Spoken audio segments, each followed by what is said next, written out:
This channel does not promote any violent, harmful, or illegal activities. All content provided by this channel is meant for an educational purpose only. ভারতের share বাজারে ভয়াবহ পতনের কারণে গত 6 মাস ধরে বেশিরভাগ small cap ফান্ডের 1 বছরের এসআইপিতে রিটার্ন নেগেটিভে রয়েছে। আর এই কারণেই চিন্তিত বিনিয়োগকারীরা। 2024 সালে অ্যাক্টিভ স্মল ক্যাপ ফান্ডগুলোয় মোট 35,000 কোটি টাকা বিনিয়োগ করা হয়েছে, টাকার অঙ্কে যা লার্জ ক্যাপ ফান্ডে বিনিয়োগের প্রায় দ্বিগুণ।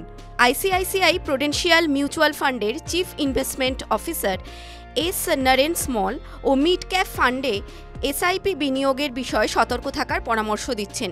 তিনি বলছেন, আমাদের মনে হয় স্মল ও মিড ক্যাপ সেগমেন্টের বিনিয়োগ থেকে সমস্ত কিছু বের করে নেওয়ার এটাই সেরা সময়।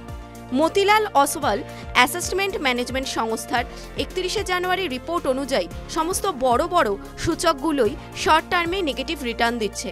যদিও 1 বছর বা তার বেশি সময়ের বিনিয়োগে এইসব বিনিয়োগই আবার পজিটিভ রিটার্ন দিচ্ছে।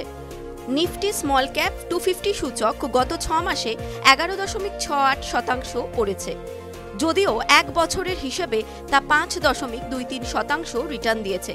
আবার নিফটি মিড ক্যাপ 150 সূচক শেষ 6 মাসে পড়েছে 9.19%, যদিও এই সূচক 1 বছরের হিসেবে 10.99% রিটার্ন দিয়েছে।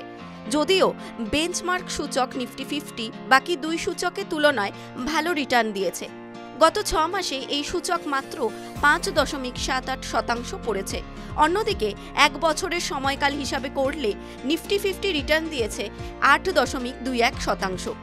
তথ্য বলছে 58% লার্জ ক্যাপ ফান্ড গত 1 বছর সময়কালের মধ্যে এসআইপিতে নেগেটিভ রিটার্ন দিয়েছে, আর 55% মিড ক্যাপ ফান্ডের বিনিয়োগের রিটার্নও নেগেটিভে এসেছে। স্মল ক্যাপ ফান্ডের ক্ষেত্রে এই সংখ্যাটা গড়িয়ে দাঁড়িয়েছে 70%, যদিও 3 বছরের এসআইপিতে রিটার্ন সব ক্ষেত্রেই পজিটিভ রয়েছে। 2024 সালে এসআইপির মাধ্যমে মিউচুয়াল ফান্ডে বিনিয়োগের পরিমাণ 2,89,000 কোটি ছুঁয়েছে। ফিজডামের প্রধান গবেষক নীরব কারকেরা বলেছেন, বাজারের এই ধরনের অস্থিরতা ও পতনকে ঠেকানোর জন্যই তৈরি করা হয়েছে এসআইপিকে।